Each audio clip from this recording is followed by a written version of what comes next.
All right, guys, so this module is going to be all about Express. Now, Express is a Node framework. So do you remember in previous modules, we learned that we could add jQuery onto our JavaScript to add extra features and make it easier working with JavaScript? Well, Express does the same thing for Node. It's a framework, or basically a bunch of code that somebody else wrote that adds extra features and helps to organize and structure your code specifically for web applications built with Node. Now, in the last module, we said that Node.js was made to basically liberate JavaScript from the browser and allow programmers to use JavaScript to interact with the computer directly, for example, on a server.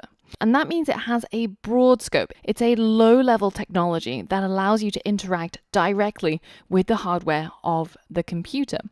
Now, that means that you can create desktop applications using Node. For example, Atom, what we've been using so far to edit and write our code, is actually built on Electron, which is built on Node. So the scope of Node.js is really, really broad. Now, Express does something really specific. Now, an example of this might be that you could own a single Phillips screwdriver and you can screw all the screws you want using it, right? Any type of screw. So that's Node. It lets you interact with the computer any way you like. But as we know, if you've done a lot of DIY work, screwing in screws manually using a Phillips screwdriver can get pretty tiring, and you're really at risk of repetitive strain injury, especially if you have a lot of IKEA furniture.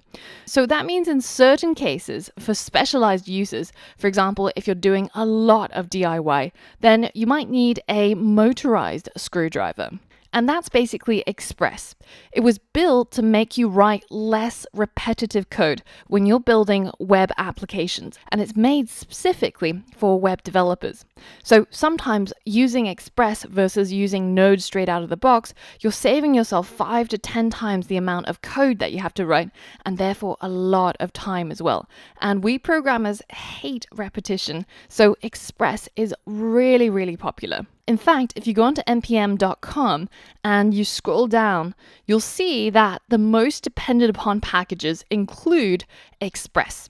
And if you have a look at the state of JavaScript, which is this annual survey for JavaScript programmers, you can see that when they surveyed these people on the backend frameworks, even they talk about it, people really depend on Express. And if you have a look at this graph, you can see that I've used it before and I would use it again, is massive for Express, whereas it can't really be said for the other sort of frameworks that help you to do the same thing. So it's a really, really big deal in the Node web development community. And this is what we're going to be learning in this module. Now, let's go ahead and build a real server using Node and Express to see how we can get our server to start running code on the server side and start doing a lot of the heavy lifting, so we learn how to build a proper backend for our websites. So once you're ready, head over to the next lesson.